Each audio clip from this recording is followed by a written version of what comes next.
Commission, অথচ সেটাই ছিল বিগত 16 বছর ধরে দুর্নীতির আখড়া। কথা বলার সময় সাবধানে কথা বলবেন। যোগ্য মানুষদেরকে যোগ্য জায়গায় দেখতে চাই।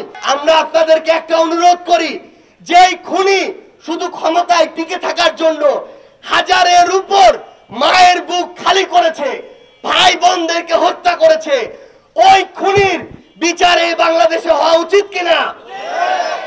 ওই খুনির বিচার নিশ্চিত না হওয়া পর্যন্ত অন্তর্বর্তীকালীন সরকার তাদের জায়গা থেকে যেন এটা চিন্তা না করে যে অন্য কারো হাতে দায়িত্ব দিয়ে চলে যাবে। আমরা এই বাংলাদেশে ওই খুনির বিচার দেখতে চাই। আমরা এই বাংলাদেশে যে আশাগুলোকে সামনে রেখে যমুনা স্মার্ট রেফ্রিজারেটর, স্মার্ট লাইফে স্মার্ট রেফ্রিজারেটর।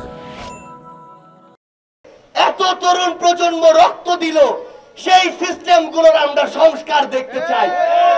কোন একজন বড় অফিসার, যত বড়ই অফিসার হোক না কেন, সে যদি কোন জনগণের সাথে অন্যায় করে, ভয় দেখায়, ক্ষমতার অপব্যবহার করে, তারও বিচার হইতে হবে।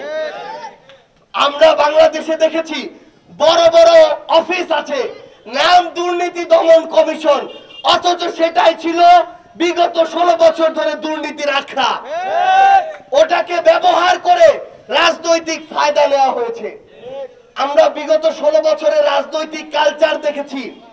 এই খুনি হাসিনা থেকে শুরু করে তার দোসররা অন্যান্য রাজনৈতিক দলের নেতা কর্মীদেরকে অনেক ছোট করে কথা বলেছে, অনেক খারাপ ভাষা ব্যবহার করেছে। কিন্তু এখন আমরা কিছু রাজনৈতিক দলের কিছু সিনিয়র নেতৃবৃন্দকে একই ভাষায় কথা বলতে দেখছি। আমরা স্পষ্ট করে একটা কথা বলি, যেই ভাষায় আপনাদের উপর এতদিন ধরে জুলুম করা হয়েছে, ওই ভাষার চর্চা যদি আপনারা আবার করেন, জনগণ আপনাদেরকে ছুঁড়ে ফেলবে। আপনারা যদি ওই কালচার সেট করেন, আবার ওই কালচার অন্য কারো দ্বারা ওই কালচারের শিকার আপনারা হবেন। কিন্তু এই তরুণ প্রজন্ম ওই কালচার আর সেট করতে দিবে না।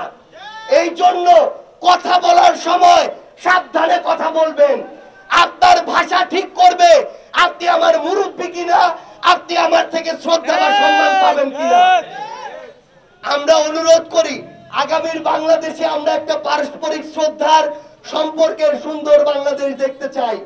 যোগ্য মানুষদেরকে যোগ্য জায়গায় দেখতে চাই। এই জন্য বাংলাদেশের এই উত্তরাঞ্চল, এই নীলফামারী জেলা, এই ডোমার উপজেলার এখানে আমার যারা মায়েরা, বোনেরা, বাবারা, চাচারা, ভাইরা আছেন, আপনারা একসাথে আপনাদের এই উপজেলায় ভালো মানুষদেরকে জনপ্রতিনিধি হিসেবে নির্বাচন করবেন, ভালোর সাথে থাকবেন, খারাপকে তিরস্কার করবেন। আমরা একসাথে আগামীর বাংলাদেশ গড়ব ইনশাআল্লাহ। সে পর্যন্ত সবাই ভালো থাকবেন। ইনকিলাব জিন্দাবাদ, জাতীয় নাগরিক পার্টি এনসিপি জিন্দাবাদ।